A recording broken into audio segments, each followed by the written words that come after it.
Oh, magandang araw na naman sa mga bashers dyan. Ano? Yung mga bashers dyan na nagme-message ng mga ganito. Basahin nyo, kayo na ang magbasa. Basahin nyo to. Kayo na ang umunawa dito. Oh, di ba? So, sinasabi nila na umangat lang ako ng konti, ang yabang-yabang ko na daw. Oh, hindi na daw ako namamansin.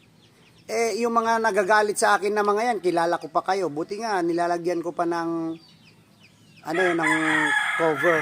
O, mamaya ka dyan na manok. Mamaya kakatayin kita para sa para sa tinola mo. Mamaya ka lang dyan. So, ayun mga idol,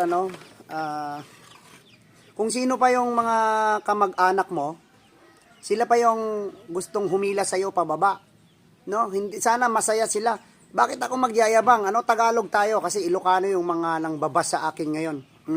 Mga Ilocano sila, alam ko. Pero Tagalog tayo para malaman to ng lahat.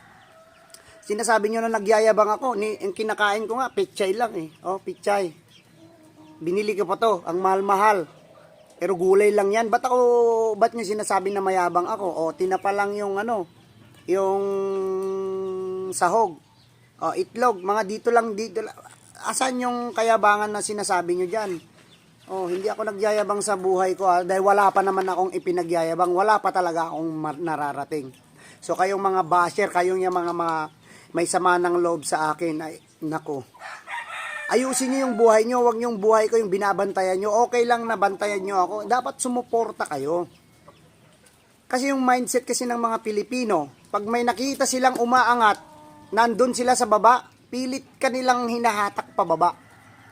Ewan ko kung anong crab mentality, anong klaseng mentality ang meron tayo. Na imbis yung mga kamag-anak mo ang magli-lift up sa'yo.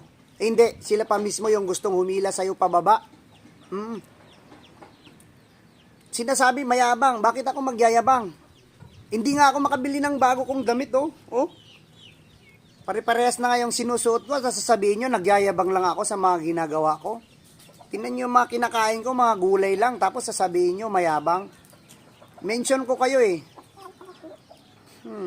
Kaala nyo naman, yung mga pinagchichismisan nyo, gigil nyo ako yung mga pinagsasabihan nyo na mayabang ako, hindi nyo alam, sinasabi din nila sa akin. Nagsasabi din sila sa akin. Iso nga si kayo, nga, apo, dik amo, no, anya ti adda kanyayo. Anya ti kayat yung nga parwaren, no, apay nga kasta ti bagbagayo, nga, nalastugnak, hanak pay nga imang angat ti buhay. Dapat tulungan dak. Baka bumaknang ngagpaypay so, kahit mapautangan kayo pay. Kasi nga pautangan kayo, si kayo pay mang pirpirdi kanya. Istoryaan dak pay ti sa bali nga tattao. Nay, nagpuskul man taro pa yaw. Nakapudpudot ti chimpaw, tapos kasta ti ubrain nyo. Makialam kayo, no, pagsayaatan. Han nga kasta nga ada makita yo ti padayo nga tao, virgin nyo. Anyo kayat nga bumaknang ti karuba yo, kada kakabagyan nyo. Na, bakit kayo ganyan? Kaya nyong umangat yung mga kapitbahay nyo. Gusto nyo kayo lang yung aangat. Magtulungan, ganon. Hindi yung puro hilaan pababa. Tanggalin nyo yung mga mentality nyo na ganyan. Kung may umaangat, tulungan mo. Malay mo, tutulungan ka din yan pagdating ng araw.